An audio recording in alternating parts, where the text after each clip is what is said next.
Yesterday, somebody I follow that covers college football tweeted randomly in the middle of the afternoon.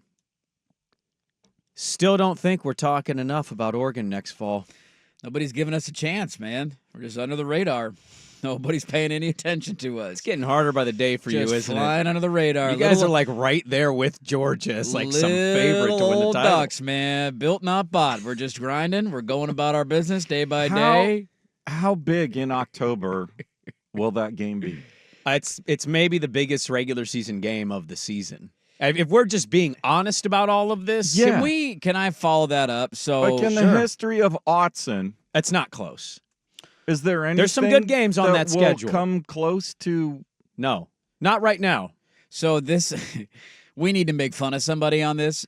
Joe Klatt on his podcast came out with the 10 games that will shape the college football season.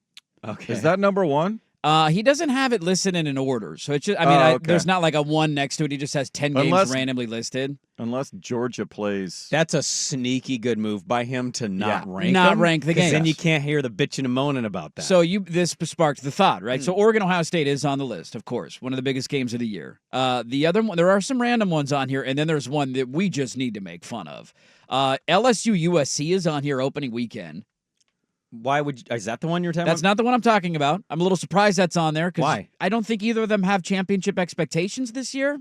Tell that to an LSU fan. That's fair. We're gonna win. I don't think USC does. I don't think USC does. But USC has an expectation that Cliff has a new quarterback, and that Cliff took his I defense think seriously. for whoever wins that game, especially if somebody wins it in convincing fashion, they will get elevated very quickly. Okay, that's fair. Clemson, Florida State, the two favorites in the ACC. In the ACC, yeah. Get that out of here. Okay, that's fine. Georgia plays at Texas. Big game. Yes. No disagreements. Ohio State at Penn State. Yeah. Non-conference, you get Texas at Michigan. I think that's a week 2 game. Okay. National champs, Texas playoff, blah, blah, blah. Georgia plays Alabama in the regular season this year in Tuscaloosa. Very big game. Michigan, Ohio State, of course, at the end of the year. He has Missouri at Alabama on here. Well, Missouri won 11 games last year. They did. And they smacked Ohio State in Missouri's the bowl game. going to be. I don't remember the bowl Missouri's going to be in a lot of preseason end of top 10 lists. Will they show up in the Dirty Poll top 10? We'll have to wait and find out here very soon. People are high on the Drinkwitz. Your boy Drinkowitz. there. I actually can't stand Drinkwitz. Really? Can't stand him. He's one of those guys that like rants and raves about the transfer portal while benefiting from it, and then college athletics is broken. He's one of those guys with his visor, and it just shut up. Shut your mouth. The last game on this list, That's a random beef. Colorado at Nebraska. Oh, let's get out of here. One of the 10 most important games of the college football Blow it season. out, you know what, Clad. No. Cut out of No, here. it's Nobody not. cares. Yeah, Nobody nobody's cares. Nobody's paying attention to us, What are we man. doing? We're just under the radar this year. We're flying under. That's how we like to be, okay? We like to be the underdog. We don't like to be the favorite, and I'm excited for another year of the underdog Ducks trying to make a run. Yeah, I just saw it, and he didn't offer any follow-up context. He just tweeted it at like 1 o'clock in the afternoon and then tweeted something completely different the next, and I just thought, what brought that up? What in Marcelo's mind, a friend of the show, mind you, made him want to tweet that? We're not talking enough about Oregon. I want to ask you a serious question here. Where is he geographically? I don't know. I think he's a South guy. I think he's a South guy. Most of those 24/7 guys are. Which is probably why he's saying this, because in his bubble and pocket, they're not talking much about Oregon. He's saying they're very good. Are you mentally ready for this? Like, I can't wait. I know you can be cocky Duck fan dirt guy and you can't wait. carry this ego with you, but are you mentally ready for your team? Yes. To have the same expectation as every other top-tier team, including Georgia? I am ready because it means that your team is one of the most talented in the country. Okay. And I don't know when the last time, if you could ever really even say that about Oregon. Well, 2014 for sure. Sure, but you also had, like, that team was very good. They also had the best quarterback in the sport, and that was a big reason why they ended up. Why. Sure, that was a big part. But I think this year, the difference of this Oregon team is you look at the totality of it, this is the most talented Oregon team we've ever seen. From a depth standpoint, from a talent standpoint, at every level, at every position, the wide receiver room's loaded, running back room's loaded, offensive line should be good, quarterback, you got 2 of them. What's your biggest weakness? Because I asked about center, and who was it? It was Clark. He's like, well, And then you said it too. You both were like, well, they got a guy. And I'm like, well, okay, I'm sorry. I didn't know they had a Poncho guy. started the Fiesta Bowl last year as a true freshman and played a lot of snaps. I mean, offensive line's probably the biggest question, just how it all gels, because there's a couple of new faces there. Yeah, but I had this at Oregon State when we had what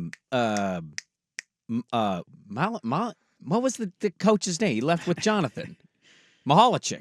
Yeah, there you go. I didn't question it. After like a certain point, I'm like, I you've been don't good. So I don't know that guy. Guess what? I know the coach and he's good, so that guy's gonna be good.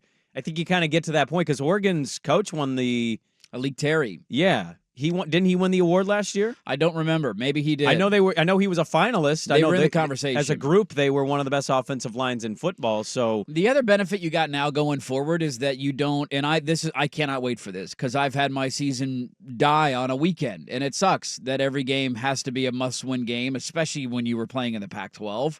The idea now that you can trip up once or twice and still go to the playoff and be perfectly fine, it's absolutely beautiful.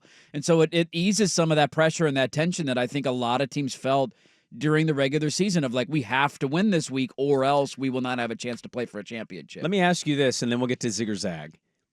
Does it feel like to Andy Dirt Johnson on a June 5th random 641 segment, does it feel like today you're on the exact same level as this year's Georgia team? No. Okay. I'm not there yet. I think Oregon is You're one of the being most placed there by an awful amount of people. A lot of people. Words are hard for me right now. I think that's part of the texting 80 people at every single commercial break. Now you got me tongue-tied. But a lot of people are putting you guys on that same level. Yes, I think you're encroaching on that. You're getting there. I think this year has a chance to beat Georgia and everybody else. And I think it's just going to be a tall task to beat them. And that Nick Saban was a special animal, and he could do it every once in a while with the powerhouse that they built into. But there is not a world that exists in which I think if Georgia's in the college football playoff last year, that they're not winning a national championship. Not a world that exists. And so I still think they're the best team in the country. I think after that, it's like a 1A, 1B, and then you have Texas, Ohio State, Oregon, Michigan for some, Alabama for some, that's your next clump, and Oregon is unquestionably in that category.